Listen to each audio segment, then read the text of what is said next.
Argentina গোল খাওয়ার পর নাচতে নাচতে পড়ে গিয়েছিলেন ব্রাজিলের রিচার্লিসন। এদিকে আর্জেন্টাইন হেটার্সদের এক হাত নিলেন মার্টিনেজ, বললেন বড় দলের পরাজয় দেখলে মধ্যমানের দলরা আনন্দ উদযাপন করবে। মূলত আর্জেন্টিনার জয়ের পর ব্রাজিল ও অন্যান্য দলের সমর্থকরা বেশি আনন্দ করায় এমন বক্তব্য দিয়েছেন তিনি।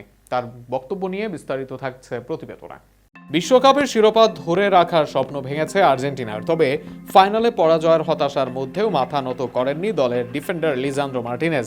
সামাজিক যোগাযোগ মাধ্যমে দেওয়া এক আবেগঘন বার্তায় তিনি সতীর্থ, কোচিং স্টাফ ও সমর্থকদের প্রতি কৃতজ্ঞতা প্রকাশের পাশাপাশি সমালোচকদের উদ্দেশ্যে ছুড়ে দিয়েছেন কড়া বার্তা। তার মন্তব্য, মহানদের পতনই মধ্যমানের মানুষের আনন্দের কারণ।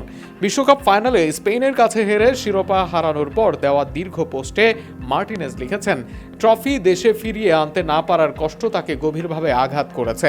তবুও আর্জেন্টিনার জার্সি গায়ে দেশের প্রতিনিধিত্ব করতে পারার গর্ব তার কাছে সবকিছুর ঊর্ধ্বে।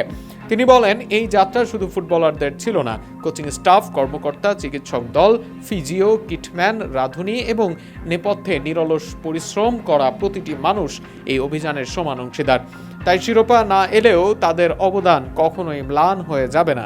অধিনায়ক লিওনেল মেসির পথ অনুসরণ করে প্রতিপক্ষ স্পেনেরও ভূয়সী প্রশংসা করেন মার্টিনেজ। তিনি স্বীকার করেন, পুরো টুর্নামেন্ট জুড়ে স্পেন ধারাবাহিক ও মানসম্মত ফুটবল উপহার দিয়েছে, তাই শিরোপাটি তাদেরই প্রাপ্য ছিল। নতুন বিশ্ব চ্যাম্পিয়নদের আন্তরিক অভিনন্দনও জানান তিনি।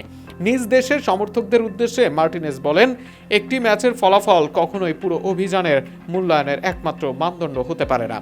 কঠিন প্রতিকূলতা মোকাবেলা করে দল শেষ পর্যন্ত লড়াই চালিয়ে গেছে। তারা কোনো সময় অজুহাত খোঁজেনি, বরং প্রতিটি বাধাকে সামনে এগিয়ে যাওয়ার প্রেরণা পরিণত করেছে। বার্তার শেষ অংশে সবচেয়ে আলোচিত মন্তব্যটি করেন এই সেন্টার ব্যাক। সমালোচকদের উদ্দেশ্যে তিনি লেখেন, মনে রাখবেন, মহানদের পতনই মধ্যমানের মানুষের আনন্দের কারণ। তার এই বক্তব্যকে অনেকে আর্জেন্টিনার ব্যর্থতায় উল্লাস করা সমালোচক ও প্রতিদ্বন্দ্বী সমর্থকদের উদ্দেশ্যে স্পষ্ট বার্তা হিসেবে দেখছেন। সবশেষে মার্টিনেজ আর্জেন্টিনার জনগণের প্রতি গভীর কৃতজ্ঞতা প্রকাশ করেন। তিনি বলেন, দেশের মানুষের অকণ্ঠ ভালোবাসা, সমর্থন ও বিশ্বাসী জাতীয় দলের সবচেয়ে বড় শক্তি। একই সঙ্গে তিনি দেশবাসীকে ঐক্যবদ্ধ থাকার আহ্বান জানিয়ে লেখেন, ফলাফল নয়, এই যাত্রায় আমাদের পরিচয়। নিজের দেশকে ভালোবাসুন, আমি আর্জেন্টিনাকে ভালোবাসি। প্রসঙ্গত, আর্জেন্টিনার বিপক্ষে স্পেন গোল করার পর নাচতে থাকেন রিচার্লিসন, যা সামাজিক যোগাযোগ মাধ্যমে বেশ ভাইরাল হয়েছে।